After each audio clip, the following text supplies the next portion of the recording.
Ya, halo pemirsa, apa kabar Anda hari ini? Kembali berjumpa dalam program Market Review bersama saya Prasetyo Wibowo dan kali ini kita akan membahas terkait dengan anggaran pendapatan belanja negara yang tumbuh ataupun mengalami surplus secara 5 bulan berturut-turut. Apakah kekuatan ataupun keperkasaan dari surplus APBN ini masih akan terus berlanjut atau sudah mulai tertahan? Langsung saja kita mulai Market Review selengkapnya.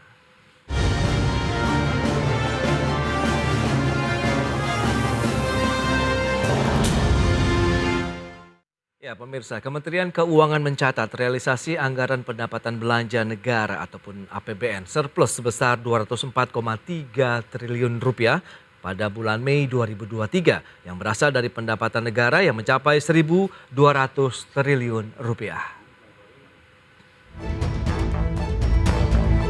Menteri Keuangan Sri Mulyani menyebutkan realisasi anggaran pendapatan dan belanja negara atau APBN surplus sebesar 204,3 triliun rupiah pada Mei 2023. Nilai surplus APBN pada Mei 2023 lebih tinggi bila dibandingkan dengan surplus APBN pada Mei 2022 yang mencatatkan sebesar 132,24 triliun rupiah atau sekitar 0,74% dari PDB. Bendahara Umum Negara itu menjelaskan surplus APBN pada Mei 2023 berasal dari pendapatan negara yang tercatat sebesar 1.209,3 triliun rupiah. Nilai tersebut menunjukkan bahwa pendapatan negara sudah mencapai 49,1% dari total APBN pada 2023. Kondisi APBN hingga akhir Mei masih mencatatkan surplus untuk total APBN sebesar 204,3 triliun. Ini artinya 0,97% dari total produk domestik bruto yang diperkirakan tahun ini. Sedangkan dari sisi keseimbangan primer juga mencatatkan surplus 390,5 triliun. Adapun pada Mei 2022, Kementerian Keuangan mencatat nilai pendapatan negara sebesar 1.074,41 triliun rupiah. Sementara itu dari sisi belanja negara juga menunjukkan pertumbuhan yang positif. Belanja negara per Mei 2023 tercatat sebesar 1.005 triliun rupiah atau setara dengan 32,8% dari total APBN. Tim Liputan IDX Channel. Ya, sementara itu Kementerian Keuangan mencatat per bulan Mei 2023 penerimaan pajak mulai ada perlambatan, mencapai 830 triliun rupiah. Dan Kemenkeu mengklaim perlambatan kinerja dari penerimaan pajak ini karena dipengaruhi oleh penurunan harga komoditas dan perlambatan impor. Kementerian Keuangan mencatat penerimaan pajak sampai akhir Mei tahun 2023 terkumpul sebesar 830,29 triliun rupiah atau 48,33% dari target anggaran pendapatan dan belanja negara atau APBN tahun 2023 yang senilai 1.718 triliun rupiah. Capaian ini tumbuh 17,7% atau lebih rendah dibandingkan periode yang sama pada tahun lalu yang tumbuh 53,5%. Dirjen Pajak Surya Utomo mengatakan terjadi perlambatan kinerja penerimaan pajak karena dipengaruhi oleh penurunan harga komoditas dan perlambatan impor. Tidak adanya program pengungkapan sukarela atau PPS serta fluktuasi konsumsi dan belanja pemerintah. Ini memang tidak bisa dihindari, memang harga komoditas dari waktu ke waktu mengalami penurunan dan ini akan memberikan dampak khususnya kepada pajak penghasilan badan karena komoditas ini pasti pelaku usaha di sektor komoditas akan melakukan penyesuaian pembayaran angsuran PPh pasal 25. Ini akan terus kami monitor pergerakan dari harga komoditas yang memberikan dampak kepada pajak penghasilan itu sendiri dan juga kami akan perhitungkan perkiraan penerimaan pajak di tahun 2023 karena adanya moderasi harga komoditas itu. Dirjen Pajak mengakui bahwa rasio pajak tahun ini akan sedikit menurun dibandingkan tahun sebelumnya. Tercatat pada tahun 2022 rasio pajak telah naik ke level 10,93%, namun pada 2023 estimasinya sedikit melambat ke level 9,61%. Dari Jakarta, Raharjo Patmo, IDX Channel. Baik pemirsa, untuk membahas tema kita hari ini, APBN surplus dalam 5 bulan berturut-turut. Kita sudah tersambung melalui Zoom bersama dengan Mas Teguh Rifki. Beliau adalah peneliti makroekonomi dan pasar keuangan dari LPM, Fakultas Ekonomi Bisnis Universitas Indonesia. Halo, selamat pagi Mas Rifki. Pagi Mas Pras, apa kabar? Ya, kabar baik, salam sehat juga dan terima kasih atas waktu yang disempatkan. Baik, bicara mengenai APBN, ini kita tahu dalam beberapa bulan terakhir juga kan masih menunjukkan keperkasaan dengan mengalami surplus begitu secara berturut-turut. Bagaimana Anda melihat dari tren sebenarnya dari arah surplus APBN kita ini dalam beberapa waktu terakhir ini? Oke, jadi kalau kita lihat dari surplus APBN, memang dari satu sisi penerimaan kita relatif menurun dibanding tahun lalu karena memang harga komoditas yang sudah termoderasi dan juga memang sudah tidak ada lagi program pelaporan sukarela. Tapi di sisi lain pengeluaran kita juga memang tidak sebesar di tahun lalu, paling tidak dalam hal penyerapan. Sehingga kemudian memang sejauh ini APBN kita masih surplus. Jadi memang kalau kita lihat ada beberapa pos anggaran yang berubah dari tahun lalu, tapi memang juga ada beberapa penyerapan yang memang masih bisa terus dikejar di sisa tahun ini.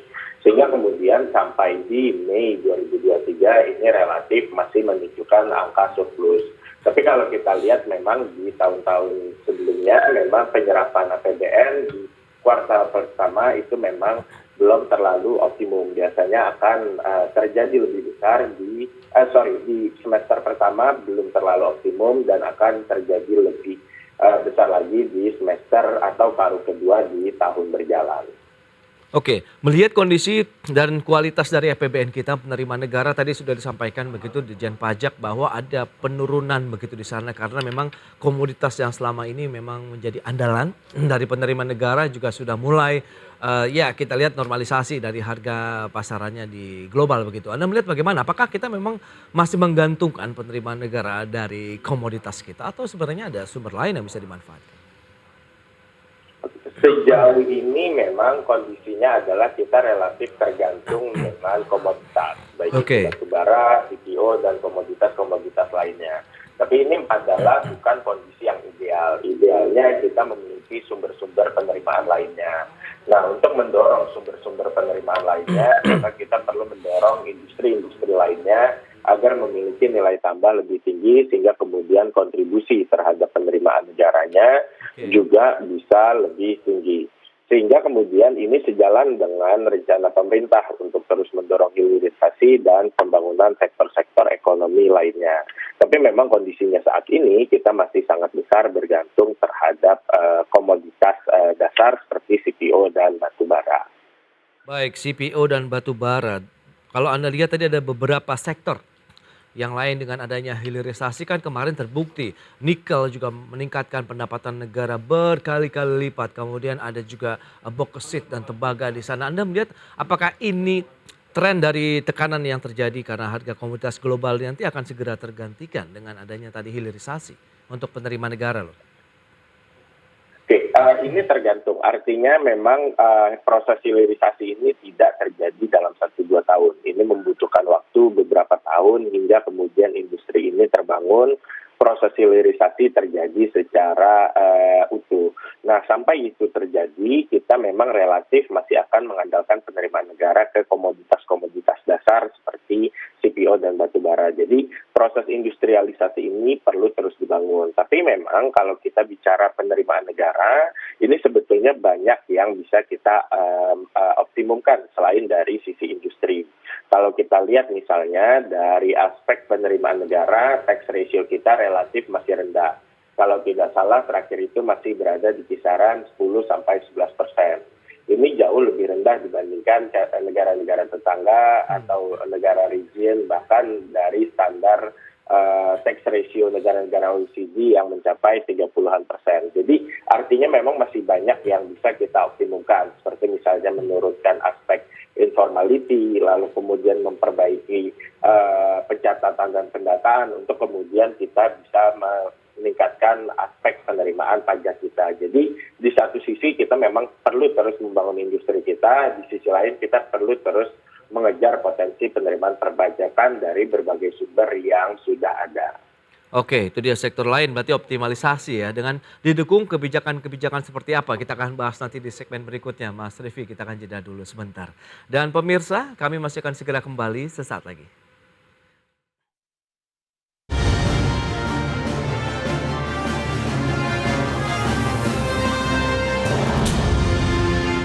Ya, terima kasih Anda masih bergabung bersama kami dalam Market Review dan berikut ini kami sampaikan sejumlah data untuk Anda terkait dengan pendapatan negara. Kita akan lihat seberapa jauh pendapatan yang sudah diraih oleh pemerintah dalam APBN kita yang tadi sudah disampaikan di bulan Mei mengalami surplus. Ya, 1.209,3 triliun rupiah atau sekitar 49,1% dari APBN mengalami pertumbuhan sekitar 13% secara tahunan year on year. Kemudian untuk penerimaan pajak 830,3 triliun atau 48,3% terhadap APBN, sementara penerimaan negara yang bukan pajak 260,5 triliun rupiah, 59% terhadap APBN dan juga bea cukai 118,4 triliun rupiah atau 39% terhadap APBN. Adapun total target tahun ini adalah 2.463 triliun rupiah untuk APBN 2023. Berikutnya, belanja negara kita akan lihat 1.005 triliun rupiah, 32,8% dari APBN atau sekitar 7,1% pertumbuhannya secara tahunan begitu. Belanja pemerintah pusat 714,6 triliun, kemudian transfer dana ke daerah 290,3 triliun, adapun surplus tercipta ada 204,3 triliun rupiah. Baik pemirsa, kita akan lanjutkan kembali perbincangan bersama dengan Tuku Rifki, peneliti makroekonomi dan pasar keuangan, LPM Fakultas Ekonomi Bisnis Universitas Indonesia. Baik, Mas Rifki, dengan target 2.463 triliun rupiah tadi sudah disampaikan dari sisi penerimaan pajak, PNBP maupun juga bea cukai. Anda optimis akan tercapai? Kalau misalnya kita lihat ini berarti sudah memasuki semester kedua 2023. Iya, sejauh ini kita masih cukup optimis melihat target penerimaan negara akan tercapai. Ya. Beberapa faktor yang mendukung adalah terutama dari aspek tahun politik di 2023 ini, di mana di tahun 2023 terutama menjelang akhir tahun 2023 kita akan melihat konsumsi yang semakin meningkat terutama untuk berbagai kebutuhan pemilu. Nah ini tentu akan mendorong penerimaan negara dari sisi perpajakan termasuk pajak konsumsi dan pertambahan nilai. Jadi kalau kita melihat tren-tren di tahun sebelumnya di mana semester kedua ini penerimaan negara akan meningkat, selain di tahun-tahun yang memang harga komoditasnya tinggi, maka kalau di tahun ini kita cukup optimis. Selain memang ada tren kenaikan menjelang akhir tahun, juga ada tren tahun politik yang harusnya mendorong penerimaan negara di tahun 2023 ini.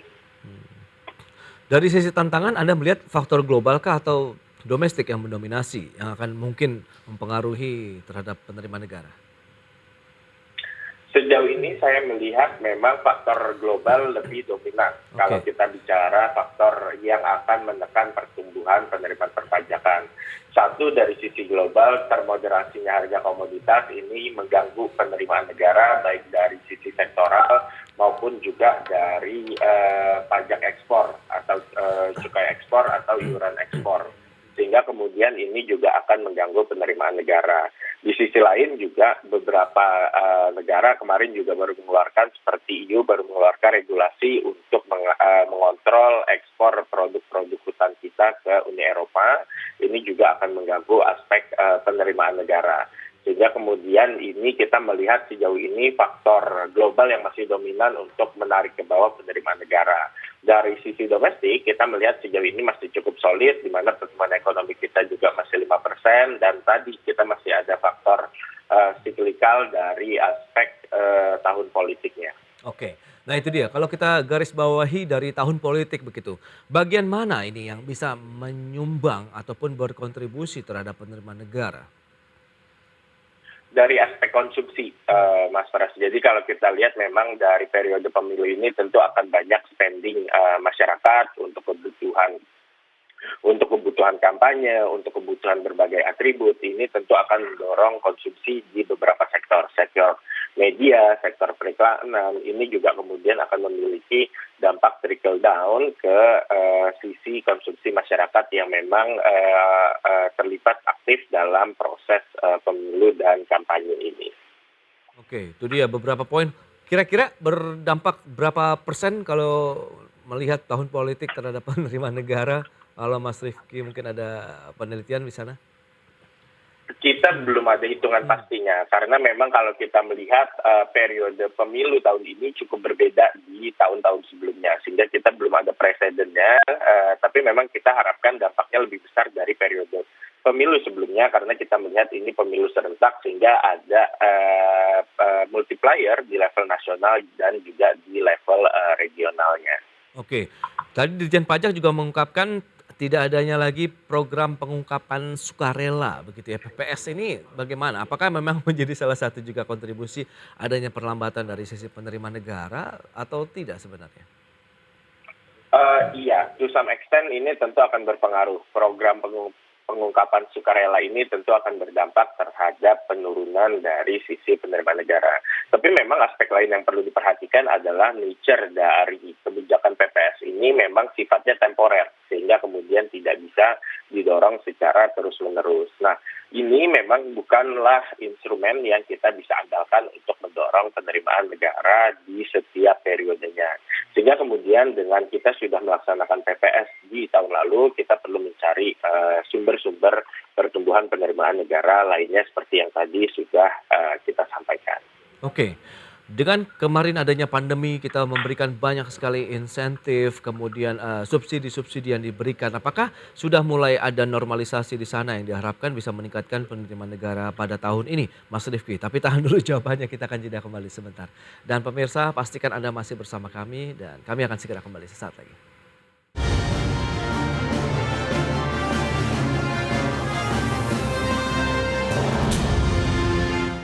Baik, pemirsa, kita akan lanjutkan kembali perbincangan bersama dengan Mas Teguh Rifki, peneliti makroekonomi dan pasar keuangan LPM FEB Universitas Indonesia. Baik, Mas Rifki, kita akan lanjutkan kembali. Dari sisi penerimaan negara, kini kita tahu pemerintah juga tengah gencar juga mencari sumber-sumber baru untuk menerima negara kita. Tapi Anda melihat bagaimana dengan kebijakan-kebijakan insentif, subsidi yang selama ini sudah diberikan oleh pemerintah. Apakah memang sudah ada normalisasi di sana begitu atau berlanjut? Sejauh ini kita melihat subsidi ini memang sudah mulai ada tren normalisasi ya. Sebetulnya dari tahun lalu saat pemerintah mengurangi subsidi BBM, beban subsidi di APBN kita sudah cukup berkurang, sehingga kemudian kita bisa mengalihkan pos belanja tersebut terhadap spending-spending yang lebih produktif seperti pendidikan dan kesehatan. Nah, ini kita perlu melihat sebetulnya memang ada potensi bahwa di tahun politik ini biasanya subsidi akan ditambah atau kebijakan-kebijakan populis lainnya mulai akan muncul. Nah, kita harapkan ini tidak terjadi di tahun 2023 ini. Sejauh ini memang belum ada indikasi ke arah sana, tapi memang kita harapkan tidak adanya tambahan subsidi yang memang relatif tidak produktif seperti subsidi BBM. Kita harapkan kalau memang ada subsidi, tambahan jaring pengaman sosial itu yang memang well targeted. Oke. Baik, kalau kita lihat dari belanja pemerintah sendiri tahun lalu ada kontraksi sekitar 5,2%-an begitu. Anda melihat tahun ini akankah positif kembali mengingat seperti Anda katakan ini adalah tahun politik juga. Kemudian pemerintah juga pasti akan meningkatkan belanja juga, baik mungkin belanja pemerintah daerah di sana. Saya rasa iya, memang ada beberapa faktor yang mempengaruhi. Satu, memang tadi di tahun ini adalah tahun politik, sehingga kemungkinan pemerintah ingin menunjukkan program-program yang memang selama ini terus didorong. Di sisi lain juga penyelesaian program pemerintah seperti proyek infrastruktur ini juga terus dikejar di tahun ini dan tahun depan. Sehingga implikasinya terhadap APBN juga harusnya penyerapannya ini akan lebih optimum dibandingkan tahun lalu. Bagaimana dengan proyek-proyek strategis nasional juga yang sebelumnya kan memang awalnya tidak menggunakan APBN misalnya, kemudian pada akhirnya menggunakan dana APBN. Apakah ini juga akan berdampak terhadap mungkin postur APBN kita? Iya, sebetulnya ini memang sudah ada alokasinya dari RAPBN di tahun lalu, dan memang kalau kita lihat dari perencanaannya ada porsi yang dikontribusi oleh APBN, ada yang porsi dikontribusi oleh swasta, dan ada yang bentuknya memang public-private partnership. Artinya partnership antara swasta dan pemerintah. Jadi memang kalau kita lihat dari pembagiannya, di situ ada kontribusi dari pemerintah. Dan memang kita ekspektasi ini juga akan sebagian diambil dari porsi APBN. Anda melihat trennya lantas bagaimana? 5 bulan berturut-turut ini kita mengalami surplus. Apakah juga akan tertahan begitu memasuki bulan-bulan berikutnya? Saya rasa di bulan-bulan berikutnya ini penyerapan akan lebih maksimum lagi ya. Pemerintah akan terus mengejar penyerapan sehingga kemudian di tahun-tahun mendatang ini di bulan-bulan mendatang kita akan memiliki budget yang relatif lebih balance dibanding surplus. Strategi yang perlu diterapkan juga untuk meningkatkan dari sisi penerimaan APBN apa saja? Kalau misalnya Anda katakan tadi harus ada pendataan yang lebih akurat lagi, industri yang ditingkatkan, kemudian sektor-sektor lain yang juga dioptimalisasi. Iya, sebetulnya dari tahun lalu pemerintah sudah mencanangkan untuk mengeluarkan UU HPP. Nah, kita harapkan memang dampaknya baru akan terlihat di tahun ini. Dan berbagai kebijakan lainnya seperti mengurangi aspek informalitas, selalu memperbaiki pencatatan penduduk dan kegiatan ekonomi, tentu ini akan mendorong penerimaan perpajakan. Selain tadi mendorong pertumbuhan sektoral. Ini memang banyak aspek yang perlu dioptimumkan untuk kita bisa meningkatkan penerimaan negara kita, dan ini memang perlu terus didorong di segala sisinya. Oke, korelasi penerimaan negara dengan pertumbuhan ekonomi, Mas Rifki, dengan kita yang masih berada di atas 5%, Anda melihat ini menjadi modal yang kuat untuk menjaga APBN kah atau bagaimana? Saya rasa ya, dengan aktivitas ekonomi yang lebih tinggi, tentu penerimaan perpajakan juga bisa lebih tinggi. Walaupun ini tidak terrefleksikan di tax ratio gitu, karena tax ratio ini kan membandingkan penerimaan perpajakan dengan tingkat ekonomi secara keseluruhan. Artinya kalau dua-duanya naik, mungkin tax ratio tidak akan kelihatan naik. Nah, kita harapkan tax ini bisa meningkat lebih tinggi dari pertumbuhan ekonomi agar tax ratio kita juga bisa terus meningkat. Oke, optimisme Anda tetap terhadap APBN kita masih akan terus surplus berarti ya, Mas Rifki ya? Ya, betul. Baik, Mas Rifki, terima kasih banyak atas sharing dan informasi yang sudah Anda sampaikan kepada pemirsa pada hari ini. Selamat melanjutkan aktivitas Anda kembali dan salam sehat, Mas Rifki. Salam sehat. Terima kasih, Mas Pras. Siang. Baik, pemirsa, jangan beranjak dari tempat Anda karena sesaat lagi kami masih akan kembali dengan tema menarik lainnya. Ya, terkait dengan tingkatkan daya saing startup melalui inkubator bisnis.